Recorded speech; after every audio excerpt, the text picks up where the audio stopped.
Imagine waking up, brewing your morning tea, scrolling through the news, and discovering that the most powerful man in the world and the richest man on the planet might be teaming up to back Nigel Farage in the next UK general election. No, this isn't a fever dream. This isn't some bizarre political fan fiction written at 3 in the morning. This is actually happening.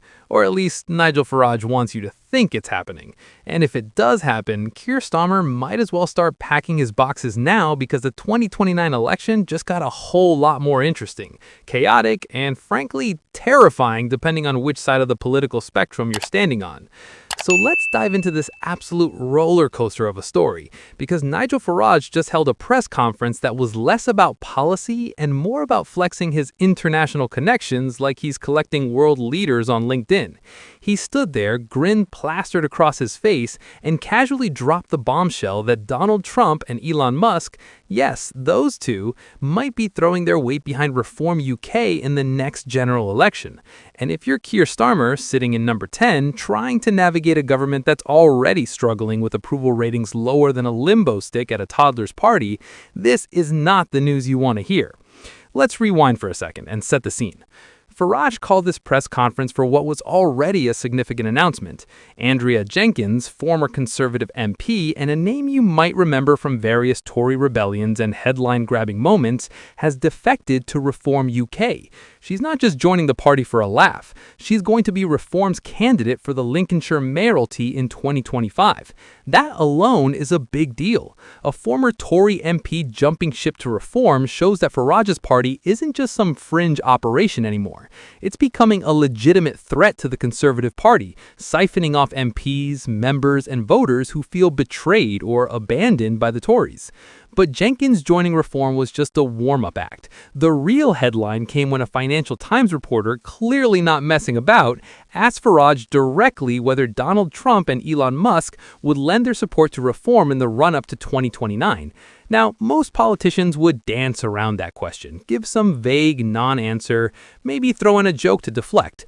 Not Farage. He looked at that reporter and said, with the confidence of a man who's got Trump on speed dial, "Are Trump and Elon going to support me in the run-up to 2029?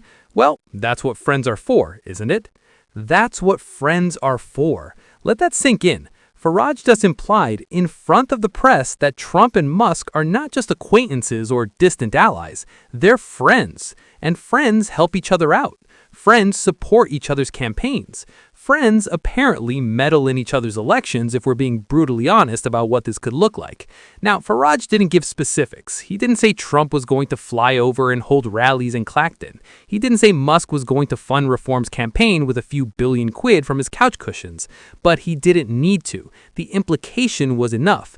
The seed was planted, and now everyone's wondering, is this real, or is Farage just doing what he does best, which is generating headlines and chaos in equal measure? Let's talk about what this could actually mean if it's true. Donald Trump is the president of the United States. Again. He won the 2024 election. He's back in the White House, and his influence on global politics is undeniable. Love him or hate him, and trust me, people are deeply divided, Trump knows how to mobilize a base. He knows how to dominate media cycles. He knows how to turn a campaign into a movement. If Trump publicly endorses Nigel Farage and Reform UK, that's not just a pat on the back. That's a signal to right-wing, populist, anti-establishment voters across the UK that Farage is the real deal. That's international validation. That's a stamp of approval from someone who, in certain circles, is basically political royalty.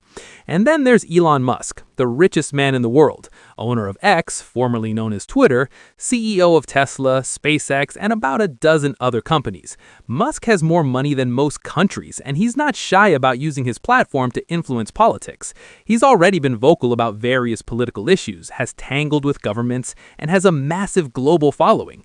If Musk decides to back Reform UK, he doesn't just bring money, he brings reach. He brings attention. He brings an army of online supporters who will amplify, share, and defend whatever message Musk wants to push.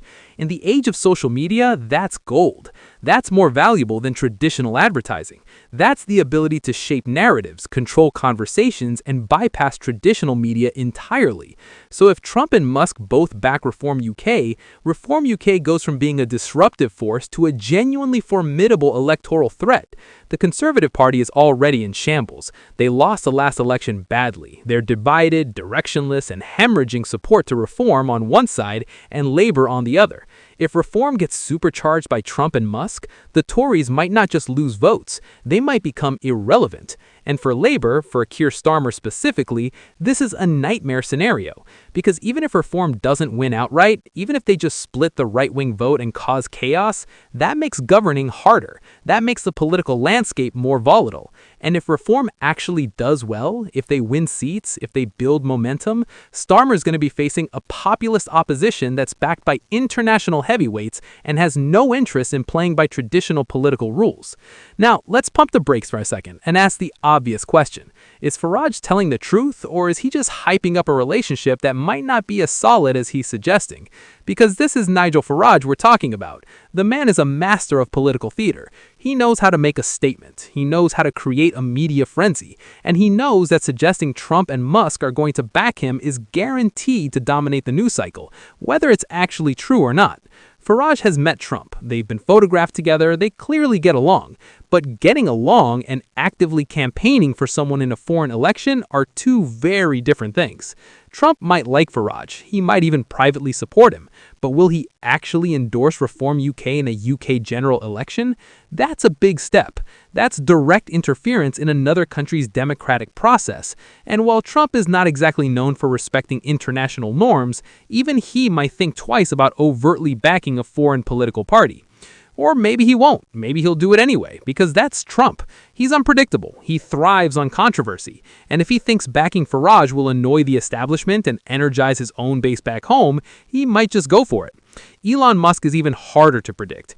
Elon does whatever Musk wants. One day he's tweeting about Mars, the next he's getting involved in geopolitics. He's endorsed political candidates before. He's criticized governments. He's used his platform to push certain narratives. Would he back Reform UK? Maybe. Would he do it just to troll people? Also maybe. Musk loves chaos. He loves disruption. And backing a populist, anti-establishment party in the UK definitely fits that brand. But here's where it gets even more interesting. Even if Trump and Musk don't officially, publicly, explicitly endorse Reform UK, the mere suggestion that they might is already doing damage to Keir Starmer. Because now the narrative is out there. Now people are talking about it. Now voters are thinking, wow, Reform UK has friends in high places. Maybe they're more serious than I thought. Farage doesn't need a formal endorsement to benefit from this. He just needs the association. He just needs people to believe it's possible. And he's already achieved that. And then there's Andrea Jenkyns. Her defection is being slightly overshadowed by the Trump and Musk comments, but it's still significant. Andrea Jenkyns was a Tory MP. She was part of the conservative establishment, and now she's jumped to Reform. That's not just one person switching parties. That's a symbol. That's a sign that the Conservative Party is fracturing. Jenkyns is known for being outspoken, for not towing the party line, for being willing to rebel. She's exactly the kind of person Farage wants in Reform because she brings credibility, media attention, and a proven track record of winning elections as a conservative, which means she can potentially bring conservative voters with her. Jenkyns running for the Lincolnshire mayoralty is strategic. Local elections are where Reform can prove they're not just a protest party. They're where they can demonstrate they can actually govern, that they can win power and use it effectively. If she wins, that's a scalp. That's something Reform can point to and say, look, we're not just about Nigel Farage giving speeches, we're winning elections. We're a serious party. And if she doesn't win, well, at least they tried, and the media attention alone is valuable. Let's talk about what this means for Keir Starmer, because if you're the Prime Minister right now, this is devastating. Not in the sense that Trump and Musk endorsing Reform UK would immediately topple your government, but in the sense that it shifts the entire political landscape. Keir Starmer came into power promising stability, competence, and a return to serious government after years of conservative chaos, but his approval ratings are in the gutter. His government is unpopular. Policies like the winter fuel allowance cuts and the farmer inheritance tax changes have alienated key demographics, and now he's got to contend with the possibility that the most famous populist politician in the world and the richest man on the planet might be backing his opponents. Keir Starmer's Labour Party is already struggling to connect with voters. They're seen as technocratic, boring, out of touch. Reform UK, by contrast, is energetic, disruptive, and anti-establishment. If Trump and Musk get involved, that contrast becomes even starker.